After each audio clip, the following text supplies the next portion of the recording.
शिव के विधायक रविंद्र सिंह भाटी 15 तारीख को जा रहे हैं बेंगलोर। क्या बीजेपी ज्वाइनिंग करने के दे दी है भाटी ने बड़े संकेत। अब देखिए अचानक रविंद्र सिंह भाटी का बेंगलोर के अंदर एक बड़ा कार्यक्रम, उसके बाद राजस्थान राइजिंग के प्रोग्राम के बाद भाटी का भी कहीं कहीं एक बयान आया। बयान आने के बाद में ये कयास लगाए जा रहे हैं क्या भाटी अब बीजेपी ज्वाइनिंग करने जा रहे हैं, और 15 तारीख को अचानक बेंगलोर की धरती के ऊपर इतना बड़ा प्रोग्राम आखिर कैसे बन गया। अब देखिए अगर बात की जाए तो भाटी की जो फॉलोअर है वो बाड़मेर नहीं बल्कि पूरे राजस्थान नहीं बल्कि पूरे भारत के कोने कोने के अंदर है। और इसकी तस्वीरें हैं, आपने देखी होगी 2024 के लोकसभा चुनाव में जब वो गए थे, प्रवास दौरे पर गए थे, चाहे महाराष्ट्र की बात की जाए, तमिलनाडु की, तमाम जगह की बार की बात की जाए, तो वहां हजारों नहीं लाखों की तादाद में भीड़ है वो उमड़ रही थी।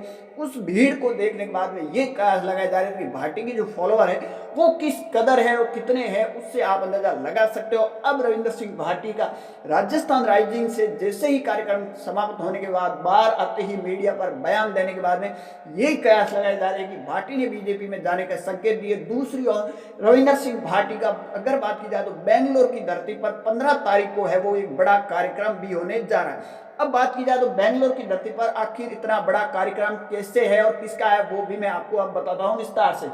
दरअसल मामला क्या है कि बेंगलोर के अंदर एक बड़े शोरूम की ओपनिंग हो रही है। उस ओपनिंग के अंदर मुख्य अतिथि के रूप में रविंद्र सिंह भाटी 15 तारीख को वहां अगर बात की जाए तो बेंगलोर के अंदर जा रहे हैं। और जो बात की जाए तो एक बड़ा शोरूम है वो बनता हुआ नजर आ रहा है, कई मंजिला बड़ा शोरूम है।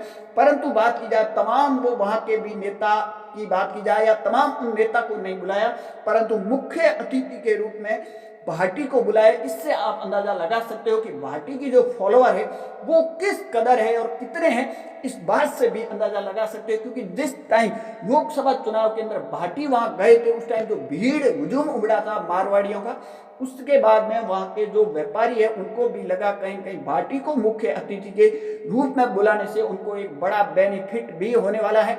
और एक बड़े शोरूम की ओपनिंग है, उस ओपनिंग के अंदर मुख्य अतिथि के रूप में अगर बात की जाए तो वो रविंद्र सिंह भाटी होंगे। और अगर मैं बात करूं तो ये जो शोरूम बन रहा है ये जोधपुर के ही लोगों का है जो वहां बन रहा है। और अगर बात की जाए जोधपुर के पास एक गांव है वहां के है वो लोग वहां रहते हैं, उन्होंने एक बड़ा शोरूम है वो ओपनिंग करने जा रहे हैं। इसकी ओपनिंग है वो 15 जनवरी को है।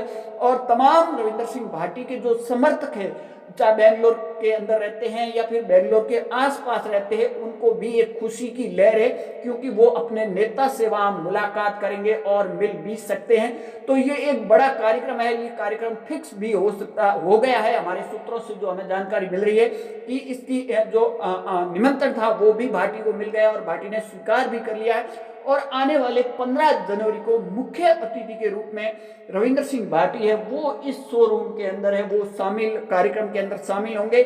मुख्य अतिथि के रूप में है वो रेबेन काटेंगे। उसके बाद वहां उनके हजारों की तादाद में समर्थक है उनसे भी मुलाकात करेंगे और मिलना जुलना होगा। दूसरी ओर राजस्थान राइजिंग का जो कार्यक्रम 3 दिन चल रहा है उसमें पहले दिन ही देश के प्रधानमंत्री नरेंद्र मोदी जी ने जो ओपनिंग की, ओपनिंग करने के बाद में बीजेपी के विधायकों को एंट्री नहीं मिलती है, परंतु भाटी को वहां आसानी से एंट्री मिल जाती है। बीजेपी के कद्दावर जो नेता अगर बात की जाए बाबा बालकनाथ, जैसलमेर विधायक, सिवाना विधायक और शुभकर्ण चौधरी जैसे तमाम बड़े बड़े दिग्गज नेता को एंट्री नहीं मिलती है। करीबन 1 घंटे की मकसद के बाद एंट्री मिलती है और रविंद्र सिंह भाटी को एंट्री सबसे पहले मिलती है। राजस्थान राइजिंग का कार्यक्रम खत्म होने के बाद में भाटी ने बाहर मीडिया पर आकर जो बयान दिया उससे साफ लग रहा है कि भाटी में बीजेपी में जाने के संकेत दे दिए। आप सबकी इस पर क्या राय कमेंट सेक्शन जरूर देना। जानकारी के लिए हमारे यूट्यूब चैनल को जरूर फॉलो कीजिए।